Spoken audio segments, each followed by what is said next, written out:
बिहार के लिए बीजेपी का फॉर्मूला तैयार हो गया है। चिराग पासवान, उपेंद्र कुशवाहा, मुकेश सहनी, जीतन राम मांझी को लोकसभा की कितनी सीटें मिलने जा रही है, क्या हिस्सेदारी होगी सहयोगी दलों की, क्योंकि भारतीय जनता पार्टी हर हाल में एक बार फिर से 2019 के आंकड़ों को दोहराना चाहता है। जी हां, 2014 के नहीं। बीजेपी चाहती है कि 40 में से 39 सीटें, जिस तरीके से सिर्फ एक सीट कांग्रेस जीत गई थी किशनगंज की, 39 सीटें जिस तरीके से उन्होंने लोकसभा की 2019 में जीती थी, ठीक वही परफॉर्मेंस बीजेपी 2024 में दोहराना चाहती है। बीजेपी हर वो कोशिश करना चाहती है जिससे कि वो महागठबंधन को चुनौती दे सके। महागठबंधन बीजेपी के सामने है और महागठबंधन के सामने बीजेपी है। दोनों ही महागठबंधन और एनडीए एक दूसरे को कड़ी टक्कर देते हुए आने वाले चुनाव में दिखाई दे सकते हैं, क्योंकि अभी तक बिहार में ऐसा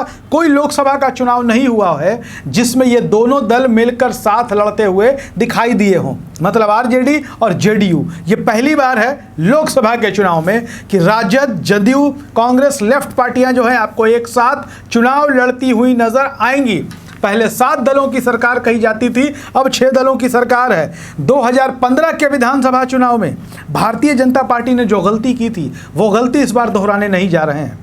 मन मुताबिक सहयोगी दलों को सीटें बीजेपी इस बार नहीं देने जा रही है। बीजेपी ने साफ तौर पर, जो उनकी कल बैठक हुई है केंद्रीय मंत्री गिरिराज सिंह के आवास पर बिहार को लेकर, जिसमें बीजेपी के संगठन महामंत्री बीएल संतोष मौजूद थे, बिहार प्रभारी विनोद तावड़े मौजूद थे, सम्राट चौधरी जो बिहार बीजेपी के प्रदेश अध्यक्ष हैं वो भी मौजूद थे। मन मुताबिक सीटें सहयोगियों को भारतीय जनता पार्टी इस बार देने नहीं जा रही है। 2015 वाली कोई गलती दोहराई नहीं जाएगी और साफ तौर पर यह संदेश जो सहयोगी आ रहे हैं उनको दे दिया गया है कि आपको उठाकर सीटें बीजेपी सिर्फ इसलिए नहीं दे देगी क्योंकि आप भारतीय जनता पार्टी के साथ आ गए हैं, आप भारतीय जनता पार्टी के साथ चुनाव लड़ने जा रहे हैं। लेकिन अब बीजेपी के कोर ग्रुप ने जो फैसला लिया है कि किस पार्टी को, किस सहयोगी को कितनी सीटें दी जाएंगी, किस सहयोगी को कितनी सीटें दी जाएंगी, इसको लेकर मीडिया में भी कई तरीके के रिपोर्ट्स सामने आ गए हैं और सीटों की संख्या में अंतर हो सकता है।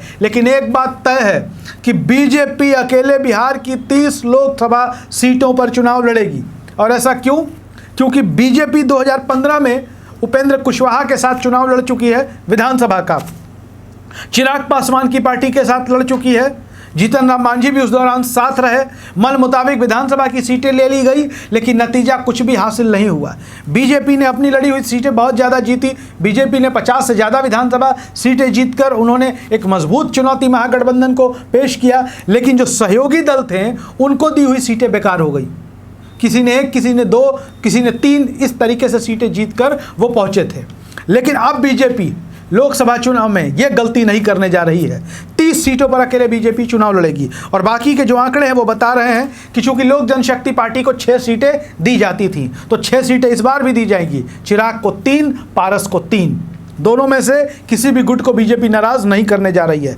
वहीं उपेंद्र कुशवाहा के बारे में कहा जा रहा है कि उनको 2 सीटें दी जा सकती हैं। कहीं कहीं यह भी कहा जा रहा है कि 3 सीटें भी उपेंद्र कुशवाहा को दी जा सकती हैं। 2 या 3, 2 सीटें उनको मिलेंगी, 3 पर कंसिडर किया जा सकता है। जीतन राम मांझी चूंकि साथ आए हैं तो मांझी को भी 1 सीट देने की बात चल रही है। अब मुकेश सहनी का क्या होगा? तो मुकेश सहनी के बारे में ये रिपोर्ट है कि मुकेश सहनी को पुनः बीजेपी एमएलसी बनाएगी।